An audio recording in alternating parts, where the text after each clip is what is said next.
writing a blog about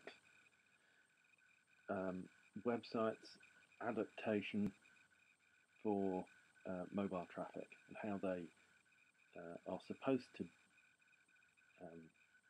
present themselves on mobile devices and how they're not doing. I'm recording this at the very start of 2013, and we think that by the end of 2013 most traffic to websites will be from mobile devices. So let me show you what I mean. Here we're obviously looking at a website on the desktop, and it's just a very quick and easy test to see whether a website is mobile enabled. If you just grab down at the bottom right, I'm on a Mac here, but there's a similar thing in Windows. You can resize your window, okay? And as we do that, you can see that at some point stuff starts to get cut off on the right hand side. And what we're actually doing is making the view window a bit like a mobile device. So that would be a bit like a smartphone, like that. And you can see that the website hasn't adapted, hasn't changed to take account of the fact that we're looking at it in this. First of all, we're no longer landscape, we're now portrait. It hasn't done anything about that, and actually this isn't how it would display.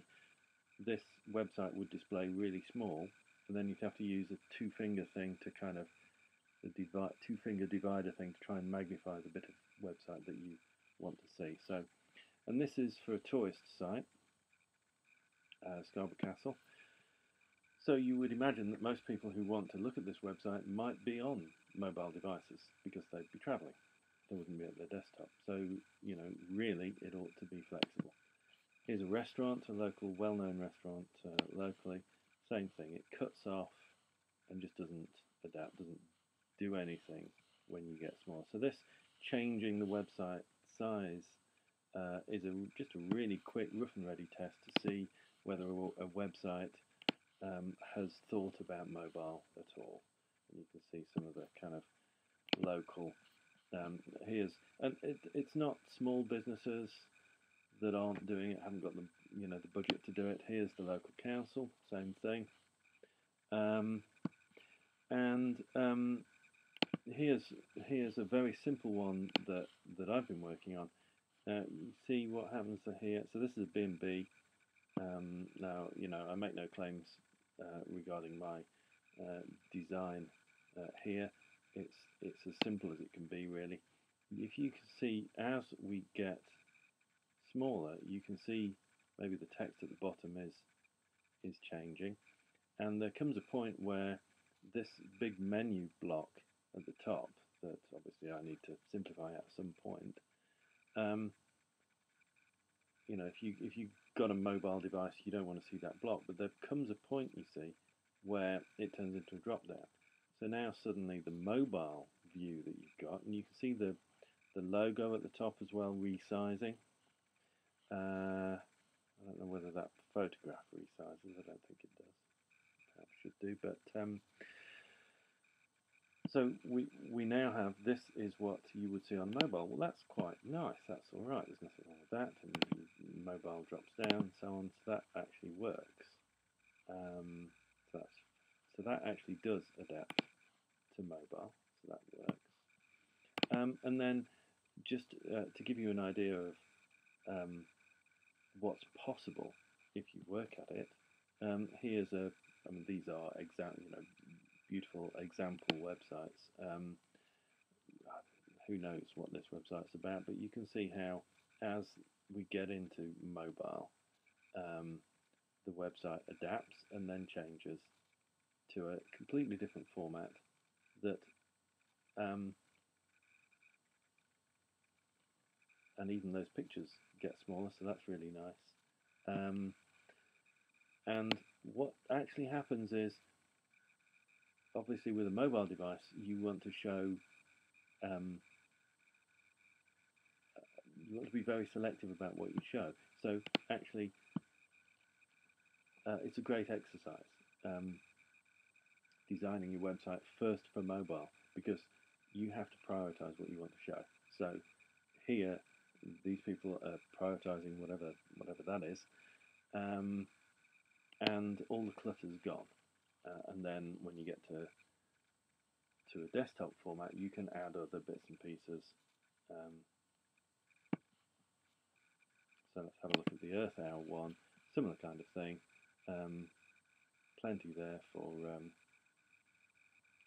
the desktop user, and then it reformats again like that. And so there you have, the key information that you need for your mobile device.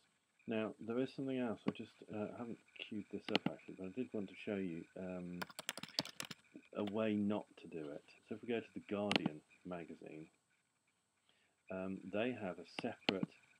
Well, let's go to a. It's not very pleasant, is it?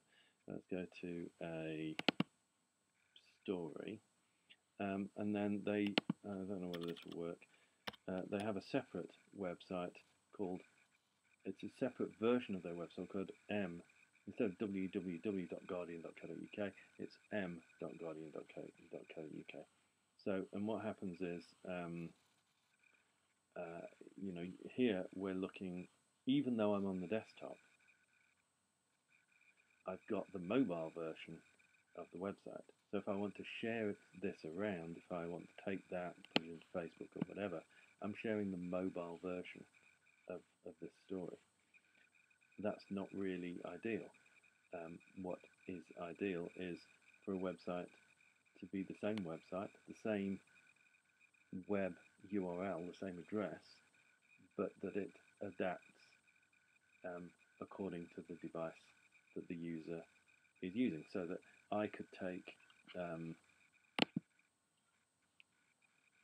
this story, I could share it, or I could email it to myself and then pick it up at home on my mobile device and look at it, and I wouldn't have to worry about changing to m.guardian.co.uk. Anyway, the crux is resize your browser, and that will show you how well your own website and your competitors' websites are adapting to mobile. So good luck with that. Obviously, talk to me if you want to make your website mobile friendly.